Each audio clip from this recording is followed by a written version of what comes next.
Now, hopefully, this will be a lot more pleasant than most of the Zoom meetings you've ever done, because I've done a number of these things, and I like to think I'm fairly good at the whole computer thing.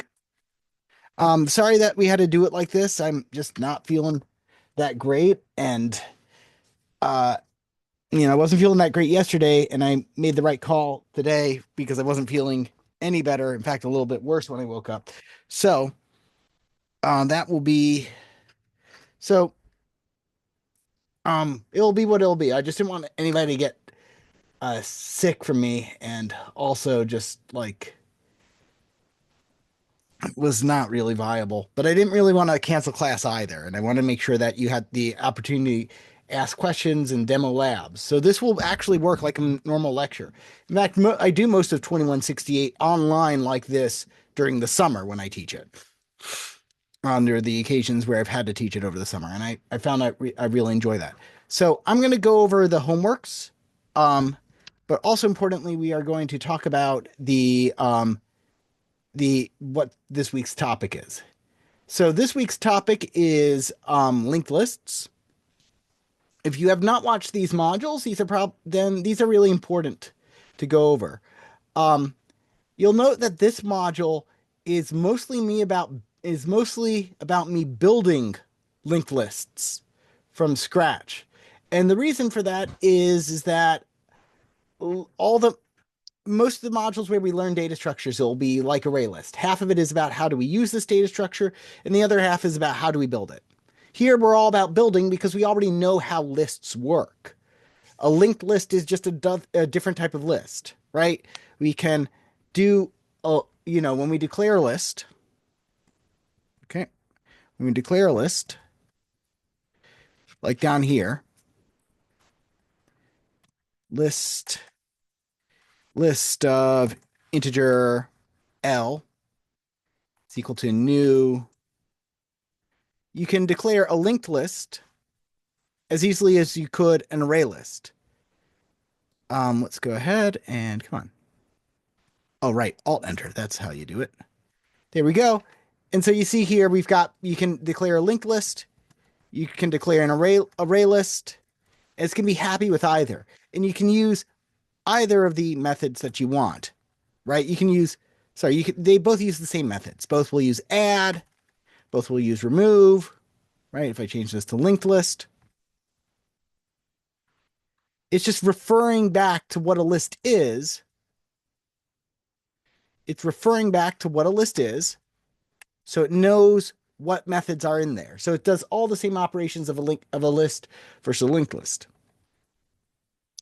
Um, why do we have two different types of lists? Well, as I'll go over here on on the 14th video, and you'll be expected to state in your exam, right? And once again, 20-point question, compare and contrast array lists to linked lists. And we'll go over more detail to that, but we're looking at the differences between add, remove, get, set, and memory usage, right? These lists are very good at different kind of things. Okay. Um, so make sure to watch these and if you watch these and understand these, then the first of the homeworks isn't actually that bad. The Josephus problem. In fact, the Josephus problem will be a lot like doing these things, except you're going to be keeping the list circular. So let's get into that. Okay. Both of you have two different, as I mentioned, if you go to your modules and you go over here to module 4, you'll see module 4 assignments, plural, and that might give you some oh no's, right, going on here. But as I write, you have the choice of two assignments. Both involve completing the circular linked list.java. And you got to complete the add and remove as kind of the first part. And if you can't complete add and remove, you can't go on. You got to be able to do the add and remove before you go on to any of the other parts. If you are trying to go on without doing the add and remove, you are going to be in a world of hurt. So anyway, Josephus problem, you get to choose Josephus problem or solitaire encryption, one of these two problems. Once again, this problem over here, the more difficult one, will be 20 extra credit points. All right. And both of them, again, use this exact same file. All right. We don't need any of these because, let's see, or we shouldn't need any of these, right? Because here we go. All right. So the Josephus problem is named after this guy, Flavius Josephus. So we're gonna have a little bit of a history lesson here. Um, he was as it says, was best or Yosef ben Mattiyahu, was a Roman Jewish historian and military leader in the Roman Jewish in the Roman Jewish War. So the Roman Empire was very big, very very big. Let's see. Yeah, you see that map? That's a very big empire. Okay, conquered a lot of the world. And the thing is that when you've got this spread out empire and communication doesn't go too fast, you get rebellions. Okay, and so the empire was very big on like having to quash down all these rebellions and stuff going on. But anyway, at some point in the early first century, there was a rebellion of the Jews against the Roman Empire, and that rebellion went exactly the same as pretty much every single rebellion against the Roman Empire went poorly. The Romans were very good at war, very very very good at war. So it says he was the general of the Jewish forces of Galilee until surrendering in 67 AD to the to the Roman army. So he surrendered to himself to the Roman army. He became a and he became basically that meant basically he became a slave. Um, he then claimed that he was actually a prophet. Okay, and and that and that sorry, he claimed not that he was a prophet. He claimed that the prophecies referenced Vespasian becoming the Roman emperor. He said, obviously, you Vespasian, Vespasian, you're good at being at this thing, so you're going to be emperor. In fact, our religion has ordained it. And when that happened, he was like, wow, okay, I guess I'll grant you your freedom. I have oversimplified here, but point is that he went from Jewish general to slave to Roman citizen.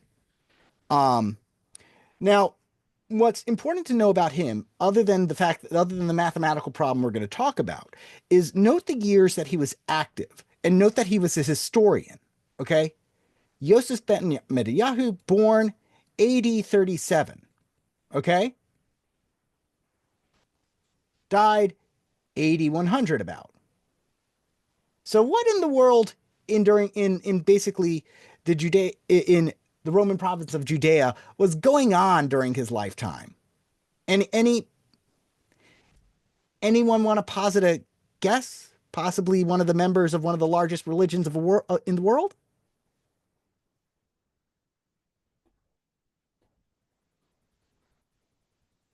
That's early Christianity forming. That's early Christianity starting to become its own thing. So there are references to basically those kind of things happening. So it recounts basically, so these work provide insights into first century Judaism and the background of early Christianity.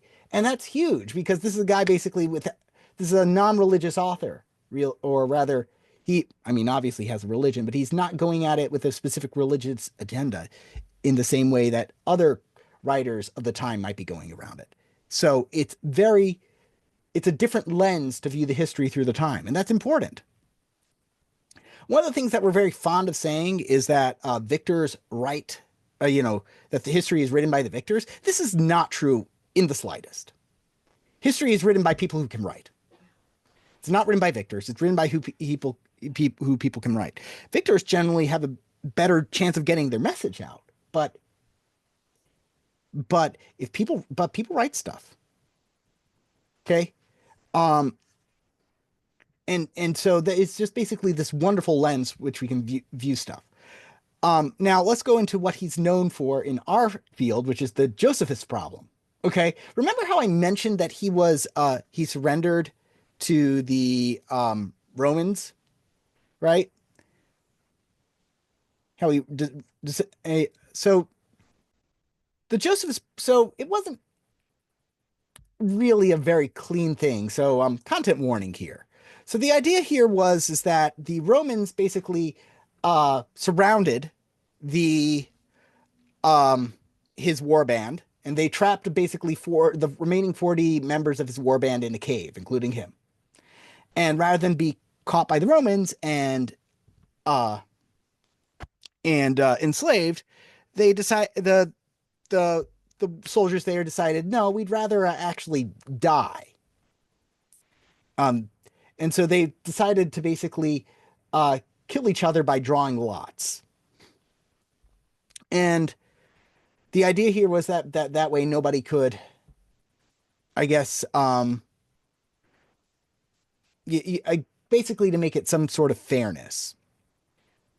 It's 2,000 year old. The culture is like 2,000 years removed. So just kind of take it at its word, I guess.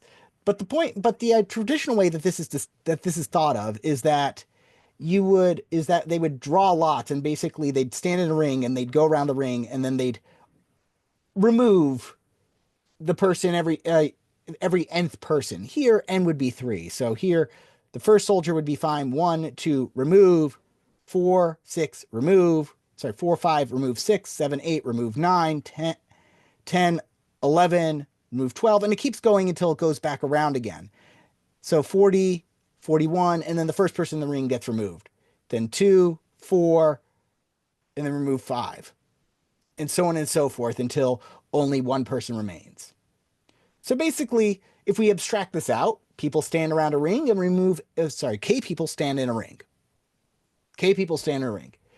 And we remove every nth person in the ring. Who is the last person standing in the ring? And according to the way this works, Josephus basically says it was basically him and one other guy, and they pretty much looked at each other and went, well, this was a terrible idea. Let's go surrender. And so they surrendered. So what we're trying, but morbid story aside, I find it's actually a very interesting math problem. What is the equation for like where you want to stand in this ring? How do you figure that out? And wouldn't you know it, mathematicians being mathematicians have basically gamed the entire thing out with all this ugly looking stuff. For K is equal to 2, right? Removing every other person, and they've got a nice equation and implementation. Our computer science, people more programming wise can do bitwise operation to figure it out. K is equal to 3. But then here's the general case. We want to solve the general case for our program, which is any n number of people remove the kth person. So sorry, flip those around. N people remove the kth person. And then we get this equation to where you want to stand. But that's not the point here. Instead, a lot of times when we find when we encounter math problems in computer science, and we're like, oh, that looks like pretty ugly math. Sometimes it's not even worth it to do the math. Instead, what can we do? We can simulate the problem instead. Actually, like go through the steps of going through the problem. Sorry, I need to stay hydrated here. So we got to go through the problem and go through the steps of the problem and solve the problem. So here, the idea for those of you choosing the Josephus problem is that we've got this circular linked list. We're going to implement the ring as a circular linked list. So first off, for those of you who are kind of who haven't been who haven't had the chance to watch the videos, let me talk about a linked list is. An array list, okay, when we deal with an array list, okay, you deal with, when we deal with an array list, that's fine for right now. When you declare an array list, you declare this contiguous block of memory for all the items, okay? So all the items are just kind of chunked together into this big thing. Okay, that's in an underlying array. Whereas for a linked list, that's completely different. With a linked list, the idea here is that we've got a piece of memory, is that the list, rather than being all contiguous, is broken up. We have a piece here, oh, a piece up here, and a piece down here, and a piece over here. And it's not really in any particular order in our memory. It's wherever we could just find a place to put it. So a piece here, a piece here. And then the list goes like this, with this being index 0, 1, 2, 3, 4. It's all scattered throughout memory. And the advantage here is that you don't have to allocate any big section of array ever. Okay. Now, why would you want to do this? Lots of reasons, but as a result, basically, you can just throw things together as need be on a very ad hoc basis. So the way this looks in code is that we have a node class. All right, so let's see. Here we go. Where is node? There is and here is the class representing a node. So when we have each individual box, I was drawing each individual box and saying, hey, here's a piece of memory, here's a piece of memory, here's a piece of the list over here. Each individual piece of the list is called a node, N-O-D-E. Okay? Think of it as a box in a scavenger hunt. The idea here is that here's our class. Private over here means that it's just a piece of this, is that it means it's a piece of the circular linked list class. That way it doesn't get confused with other node classes, like a node for a tree or a node for a graph. It just means that you can have multiple node classes, but each class will only use its own because they're private. Static means that it can exist independently. It doesn't have to be a part of a list to exist. And a class, well, that's a collection of methods and items. Now, here's the part where, and the node can hold anything. That's what the E means. Here's the part that gets people. Okay, a node holds an item. That's no problem.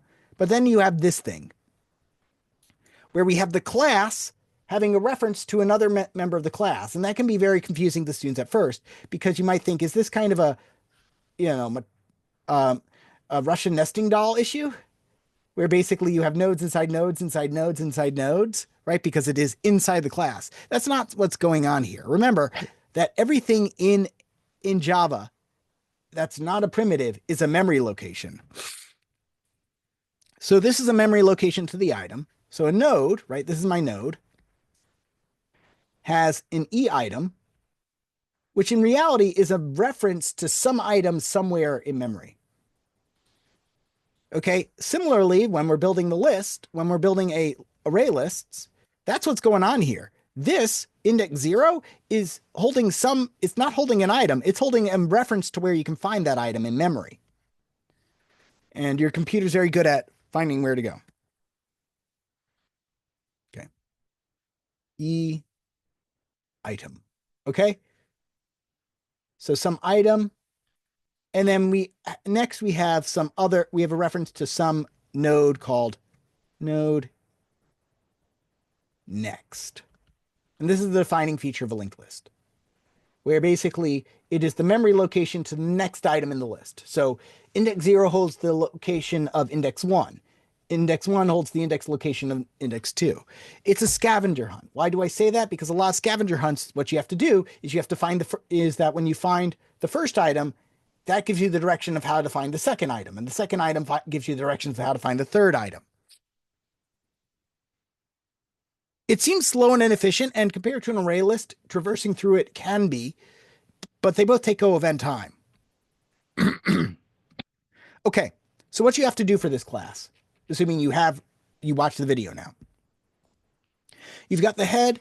So first off, we go over what's called singly linked and doubly linked lists. I set it up defaultly as a singly linked list, so you have less variables to manipulate. Okay, so here your list is going to have a head and a tail. In other words, it's going to keep track of the first item and last item, and you also got to keep track of your size. You'll want to implement the constructor. I'll give you a hint. This is how you implement the constructor. We're done. Okay, constructor sets everything to null. You can be default. You can just simply type it out. Head is equal to null. Tail is equal to null. But at the end of the day, if you don't set it, it's going to set everything to null. And it's also going to set the size equal to 0 automatically. Okay. Next, you'll want to implement this helper method, the get node, which says, given an index, give me the node at that index. Now, this is the exact same code. You can use the exact same code that I used in my videos here. That's going to work. Okay. Add method. So the add returns true or false, right? The default add. I typically have a student ask me why. It's because the add method for some collection, this is dictated by the collection method, by the collection class. That's like the super class for lists. And adding in some collections can fail because you're like, might not be allowed to add that item. So we just simply return false if we can't add it, true if we can. This really should be true. Next, adding and removing. You will have 5 cases. It will look, your code will look something like this. If out of bounds, do something like this. Setup. If case 2. And it's very important that you use your else ifs over here. Else if case 3.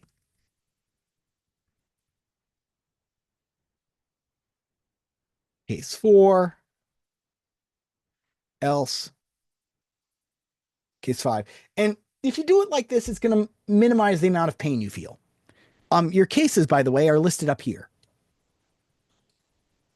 Okay. And if you do them in that order, and I have them specifically done in this order, because if you do them in this order, you don't have to worry about null pointer exceptions and other kind of messy things. You don't have to worry about what if the index is 0, what if the list is empty. If you do them in this order, it takes care of those all. You can make assumptions. Like over here, adding to the front, you can assume that you're adding to the front of a list that already exists because you already handled what if the list is empty. Similarly for move, those are over here. Now, the special thing that the Josephus problem has to deal with that you do not have to, that the solitaire encryption won't be dealing with. Okay, let's go ahead and clear all this and delete all this. So the special thing is going to be this iterator. Before I move on to the iterator, let me just talk about the toString. I already wrote a method for you that will print out your list as you construct it. And what's going to happen is that if you construct it poorly, or if there's a problem with it, this will crash. In 90% of the cases, it will crash if you did something wrong, which is a feature, not a bug. Okay, that's kind of useful. And finally, we have the iterator. The iterator is basically your tool for iterating over the list and not having to keep track of where you are. It has 3 methods, which is has next, which is as long as the list is not null, because it's a circular linked list, it will not be empty. Next gives you the next item, and remove. I suppose I should explain what do I mean by circular linked list. Most linked lists will look like this. If you watched the intro video, by the way, the intro video from like before module 1, you'll have seen this. Anyway, a circular linked list is a linked list where the last item connects back to the first item, making it a circle. This is useful in some cases, like when you're trying to simulate a ring. So, and by the way, if you have a list of size 1, it's going to point to itself. It's always a circle. Anyway, this will help you iterate over this without having to worry about the modular arithmetic, because I do that for you. Over here, the remove method removes the item that you last visited, I go over in the explanation about it, but the way it works is that it hooks into whatever remove method you write. Okay. So let's go on to the solitaire encryption. Yep, this is most of this lecture is going to be me talking about the two homeworks, but I figure this is a good use of our time for today. Okay.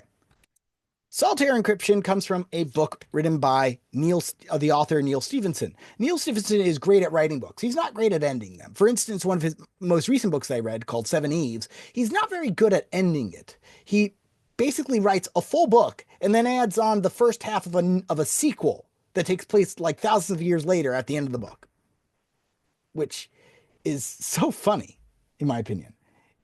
Um, so he's not very good at ending books, but the books he does write are very good.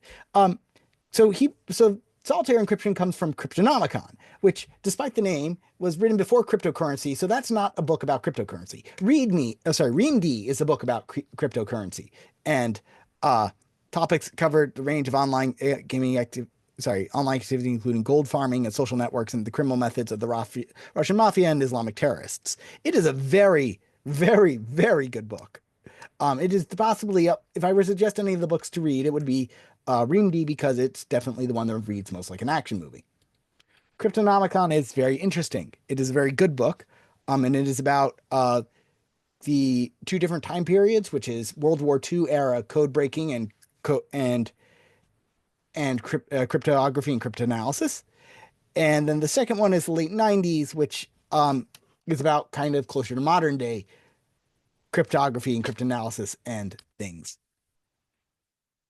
It is a pretty good book, I would say, and as part of it, he actually went through and created something called the Pontifex cipher, or he commissioned something called the Pontifex cipher. Bruce Schneier developed he was very famous in the security space. Went ahead and developed an algorithm for him that used a deck of playing cards as kind of the seed to be used to encrypt something. Basically, the idea here is that you can use a deck of cards to encrypt your out your message. So what is cryptography? The idea here is cryptography is basically the idea of you want to make your message unreadable to everybody but the intended recipient. It's got to be readable by the intended recipient. And cryptanalysis is the idea of you not being the intended recipient. You want to read that message.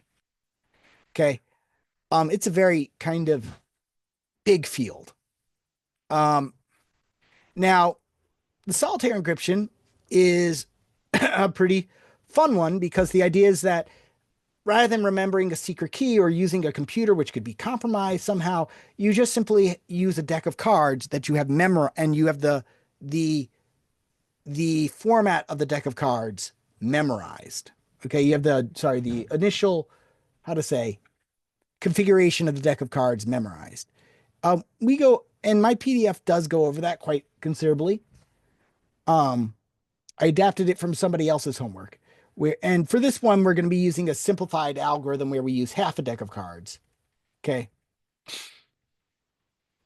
And the idea here is that um you have 5 steps. Sorry, you create a deck of cards, which will be represented as our circular linked list. Okay. So you use the circular linked list to represent a deck of cards. Each node is an item in that list in that deck. And then what you do is that you implement these 5 steps, which are these 5 steps over here on this PDF that say, here's the steps you need to do for generating the key stream values. Basically, what you want to do to encrypt a message is that we've got this deck of cards. We manipulate it in such a way, and then after we manipulate our cards, we look at the top of the deck, go down to use that as a guide, and then we find the value of that card. And that's what we're going to use as a number to basically add to the value of the message. For instance, say that the deck of cards, okay, say that this deck of cards gives you the number 3. And the first, and so we're going to give you the, so let's go ahead and say over here, let's go ahead and annotate. This will be, so say the message you want to encrypt is the hello world of all, um, of security. The hello world of cryptography is this. It's attack at dawn. That is the cryptography hello world. Okay. So say you want to encrypt this message. So the idea here is you manipulate the deck, you go through the deck using the 5 steps, and you might get a message and you get a number like 3. Okay. The idea here is that, okay, A, B, C, D. So that's 3. So D is 3 after. So that's my message. Let's say you go through this algorithm again and you get T, and you've got, sorry, the next letter you want to encrypt is T, and you go through this again using the deck as it, from its configuration after you did this message, after you did this letter, you get 10. So T, T, U, V, W, X, Y, Z. We're not, so we reached the end of the alphabet. A, B, C, D. We're also at D. So the second message in the letter in the message is also going to be D. Okay.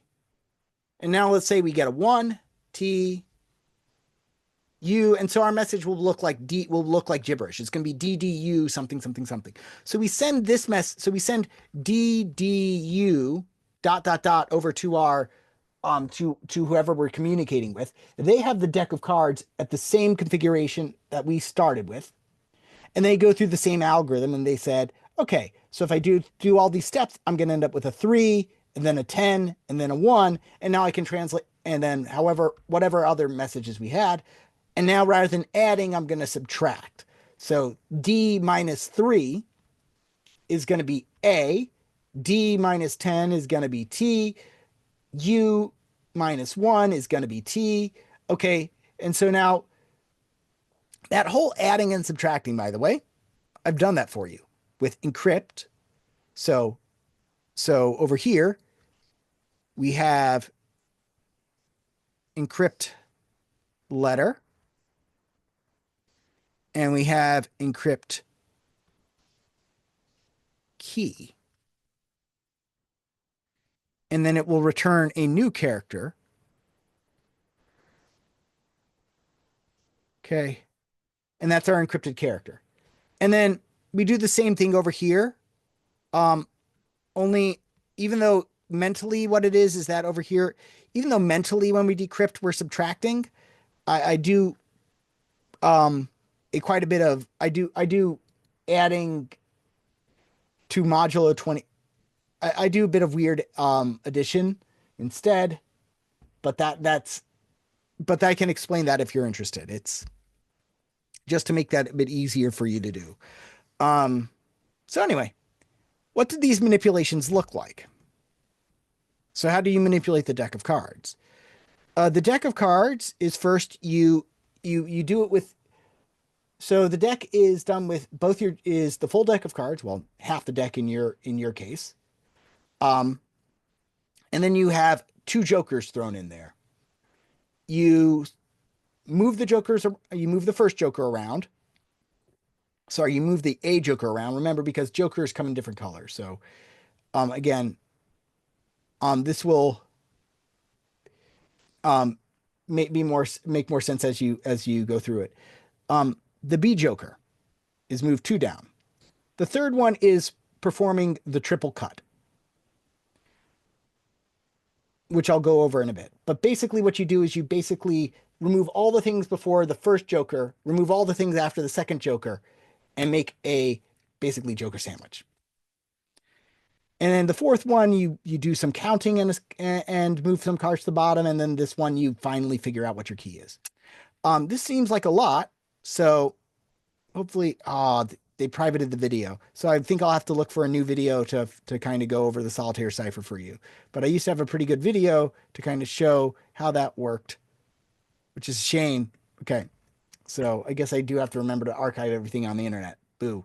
So I'll find a video. but there is a video of that goes over each of these individual steps and writing these out.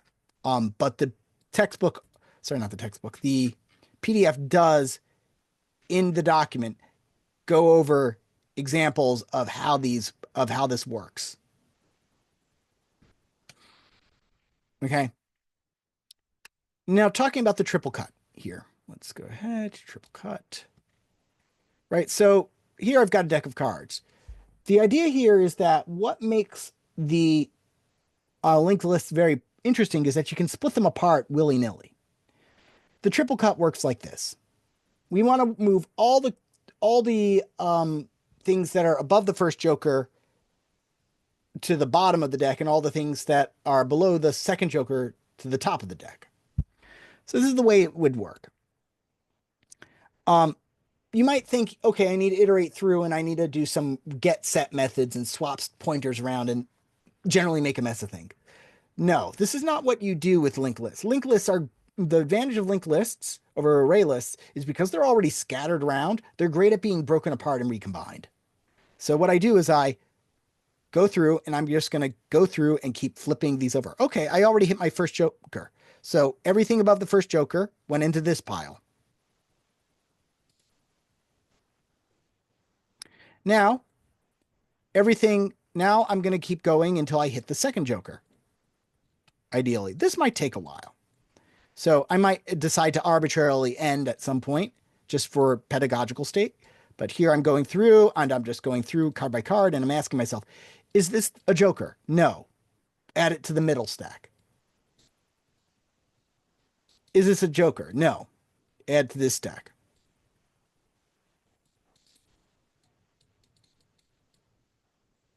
And so on and so forth. Say that this is actually the joker. What I do is say, I'm done. Okay. And and then I'd have this, this over here. Now let's assume that basically I go through this. And what you would do then is that you would take this pile and add it all to the top of the deck. Then you take the middle pile and add it all to the top. And then take this pile and add it all to the top, to the deck. Or let's go through that more precisely now. Okay.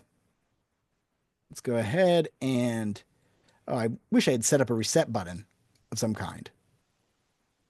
Oh, well. So the idea here behind this is that you want to use the advantages of a linked list in this one to add and remove. Okay. What we do here for the triple cut is that you want to make 3 temporary decks. Basically, you've taken your deck as an argument.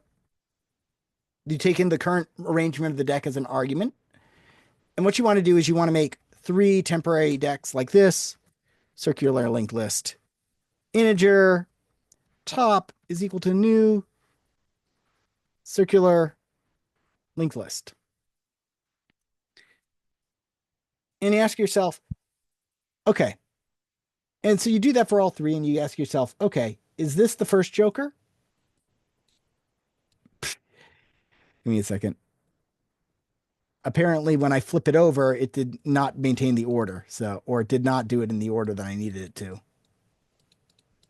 Apparently just flip the cards over rather than flipping the order of the cards itself. So the idea here is that, say we're building our top stack, our deck, our top list. We would go, okay, is this a joker? No, add it to top. Is this a joker? No, add it to top. Is this a joker? Stop. Add this to middle. Is this a joker? No. Is this a joker? No. Is this a joker? No. Is this a joker? No. Is this a joker? No. Is this a 28 or a 29? Or no, 27 or 28, which is the 2 joker values. No. Is this a joker? No. No. No. No. No. And so on and so forth until we got to a joker. And so you do that until you hit a joker. And then once we hit a joker, we'd say, stop, add the joker to here. And then you would be able to recombine them as you needed. It's a very powerful tool once you see it. Typically what I do these days is what for this class is I bring in a deck of cards. But oh, sorry, a bunch of decks of cards to hand out to people who need them. But that's not the case here. If it feels like I'm throwing a lot at you, or if I'm not fully explaining something, just ask. Because remember, I'm feeling kind of under the weather here, so I'm doing the best I can. Let's see. Um, is the Joker always the head? Yes. In the middle deck, you always kind of have it's always a bunch of for when you're doing the triple cut. It's the top should basically be a bunch of cards, and then what you do is you have a middle as well, and that's going to be basically Joker, a bunch of cards, other Joker. Doesn't matter which of the two Jokers are at the top or bottom for step three. And then finally for the bottom one, that's also going to be a bunch of cards. By the time you go through you'll go through every deck in the list and empty it out. And then what you'll do is that you'll go through your three decks and recombine, add them back into deck. The way I like to explain this is for manipulating, for doing all of step one, step two, step three, and step four. Imagine you're physically manipulating the cards, but the only way you can do so is that you've got one hand literally tied behind your back, but you have an unlimited amount of desk space to move things around. Okay. So in other words, you're going to be manipulating everything fairly slowly with add and remove, but it's doable. Okay. You'll want to make yourself a get method as well in here. It should be, it's maintained. The order is maintained, essentially. Everything, the top. So basically, if you had one, two, three, and then Joker, the idea here is that you'd have one, two, three here. And then at the end of the day, you'd have basically all the cards that were on the bottom, then all the cards that were in the middle, and then the last three cards would be one, two, three. Make sense? Okay. All right. So, any other questions about this? Because what's going to happen now after this is, believe it or not, is that the lecture can continue as normal. I can basically go around answering questions uh, from students. I can basically break us into breakout rooms and then go from student to student that way. I can uh, also take a look at your labs if you want to demo them. Although with lab three, that might need to wait until, seeing it in person, unless you've written the answers like electronically, that's fine. Don't worry about it if you need to wait on it. Um, or answer questions about this. But otherwise, um, yeah, I'm done with my explaining of this. It took a while because I had to go through two different things, and like I said, I'm a bit under the weather. All right, so I'm going to go ahead and stop recording. There's no other questions.